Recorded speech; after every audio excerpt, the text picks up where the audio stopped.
पाकिस्तान से, बांग्लादेश से, श्रीलंका से, मिस्र से भारतीयों का स्वागत करेंगे, जैनियों का स्वागत करेंगे, सरदारों का स्वागत करेंगे, लेकिन ये मणिपुर के हिंदुओं का स्वागत नहीं करेंगे। अरे हक और हकूक की बात कर रही है, लेकिन कुल मिला के मुसलमान और गैर मुसलमान शब्द का इस्तेमाल करके ये हिंदुओं को काटने का काम करते हैं। देश के मुसलमानों ने सीएए का छाती खोल के हृदय से स्वागत करने का काम किया, सुनने का काम करती है, जिससे लगता है कि देश में हिंदू मुस्लिम का विवाद हो। लागू कर दिया सीए तो क्या हो गया?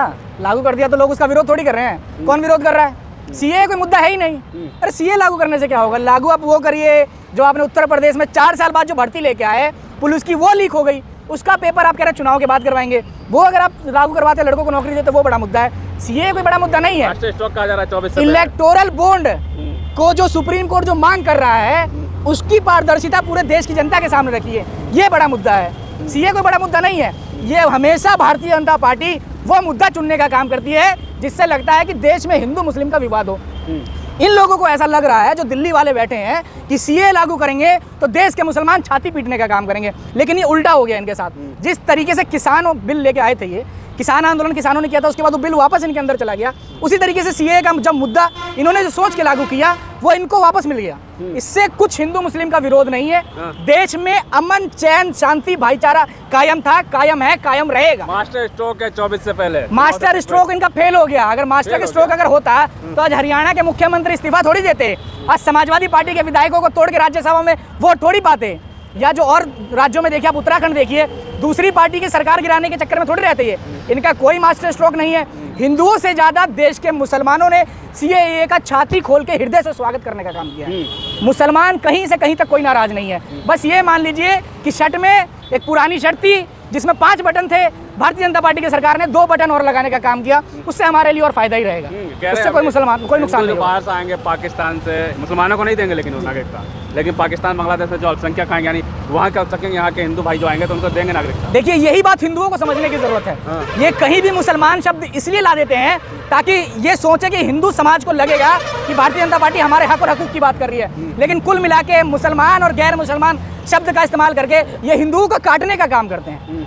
आप ये बताइए कि जिस तरीके से इन्होंने महंगाई बढ़ाई, आप रोटी की बात करिए, तेल की बात करिए, आटे की बात करिए, पेट्रोल की बात करिए, संसाधनों की बात करिए, एजुकेशन की बात करिए, हॉस्पिटल की बात करिए।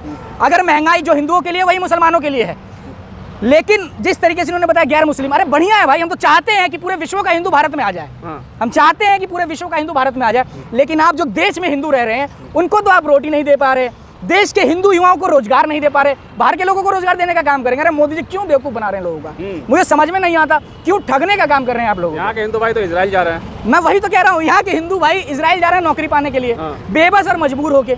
उन्हें स्कीम दी जा रही है और ये चाह रहे हैं कि हम बाहर के हिंदुओं को बुला लें। अरे हम तो चाहते हैं, मुसलमानों को भी मुझे नहीं लगता कोई आपत्ति होगी कि देश में हिंदू बढ़ रहे हैं। अरे बढ़ना चाहिए भाई, बढ़े, लेकिन यहाँ के लोगों का तो पेट भरे। भाई मेरे घर में कोई मेहमान जब भी मुझे अच्छा लगेगा जब मेरे घर में पहले मुझे मेरे घर में रोटी भरी पड़ी होगी, मेरा पेट भरा रहेगा तो बढ़िया है, मैं मेहमान को भी खिलाऊंगा। और मान लो कि लाज में पड़ के मैं मेहमान को खिलाऊं तो उससे पहले मेरे घर में कम से कम अनाज क्या मुद्दा छुपाने के लिए, कोई मुद्दा छुपाने के लिए, अखबारों के हेडिंग बदलने के लिए? देखिए जो इलेक्टोरल बॉन्ड है, जो सुप्रीम कोर्ट ने डंडा घुसाने का काम किया है इनके अंदर, जो पारदर्शिता अभी तक की मैं बताने जा रहा हूँ कि पिछले 10 साल से जब से नरेंद्र मोदी जी प्रधानमंत्री बने, सबसे बड़ा घोटाला जब से भारतीय जनता पार्टी सरकार में आई है, कुछ सबसे बड़ा घोटाला है तो इलेक्टोरल बॉन्ड वाला है।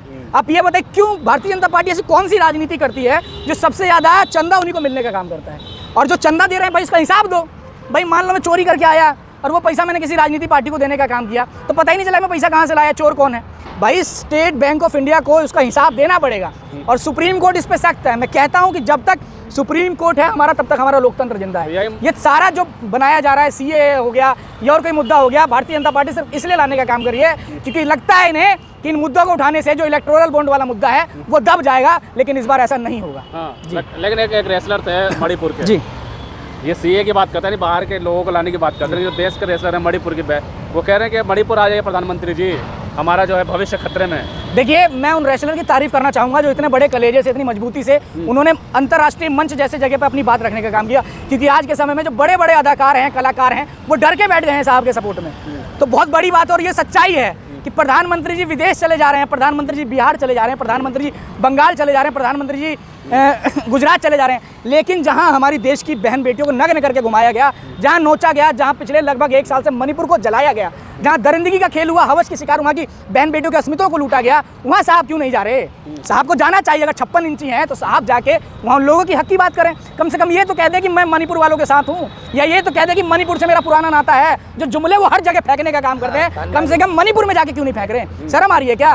या वहाँ की जनता देश की जनता नहीं है? वहाँ की जनता ने चुनाव में वोट देने का काम किया है, नहीं किया? आपको ये दिल बड़ा करके बाहर वालों को लिए तो दिल खोल दिया ना। मैं बता तो रहा हूँ, ये पाकिस्तान से, बांग्लादेश से, श्रीलंका से, मिस्र से भारतीयों का स्वागत करेंगे, जैनियों का स्वागत करेंगे, सरदारों का स्वागत करेंगे, लेकिन ये मणिपुर के हिंदुओं का स्वागत नहीं करेंगे। मणिपुर में कोई मुसलमान समाज नहीं रहता। अगर मुसलमानों से इनको इतनी नफरत है तो मुसलमानों के साथ होता तो एक बार को हमें समझ में भी आ जाता कि जो सरकार है, जो इसके बड़े बड़े नेता हैं, वो हिंदू हृदय सम्राट वाले हैं। लेकिन यहाँ तो हिंदू लोग हैं। मुसलमान अभी बीच में दिल्ली में आपने देखा हो, जो लात वाला कांड हुआ, उससे भी आहत हैं। तो कैसे देख रहे हैं देश का मुसलमान, न्याय मिल रहा है? बिल्कुल न्याय नहीं मिल रहा है। और सुनिए, ये सिर्फ मुसलमानों की बात नहीं, सबसे पहले वो तो बहुत गंदा कृत्य था।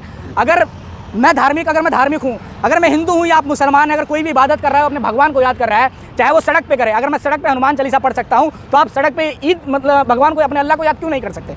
भाई, फ्रीडम ऑफ राइट सबके पास है, पूजा करने का हमारा अधिकार सबको है। लेकिन जिस तरीके से उस पुलिस वाले ने तरीका अपनाने का काम किया, वो बहुत गलत था। मैं कायदे से बता रहा हूँ, इस मुद्दे को जिस तरीके से मीडिया ने मैनेज करने का काम किया,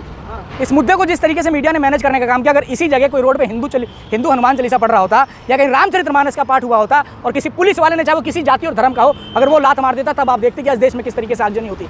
मैं मुसलमानों को बहुत मतलब बधाई का पात्र देना चाहूँगा कि कम से कम उनके अंदर धैर्य तो है, उन्हें लोकतंत्र में विश्वास है। समय आने वाला है, और ये सिर्फ मुसलमानों के लिए नहीं। आज इन्होंने मुसलमानों को मारा है, कल वो हिंदुओं को सड़क पर मारने का काम करेंगे। क्योंकि जिस तरीके से आप उत्तर प्रदेश की बात करिए ना, हम उत्तर प्रदेश में खड़े हैं। उत्तर प्रदेश में जो हमारे मुख्यमंत्री हैं, वो राजपूत समाज से हैं। जब बाबा की सरकार बनी तो लोगों को लगा कि ठाकुर आज़ाद घूम रहे हैं।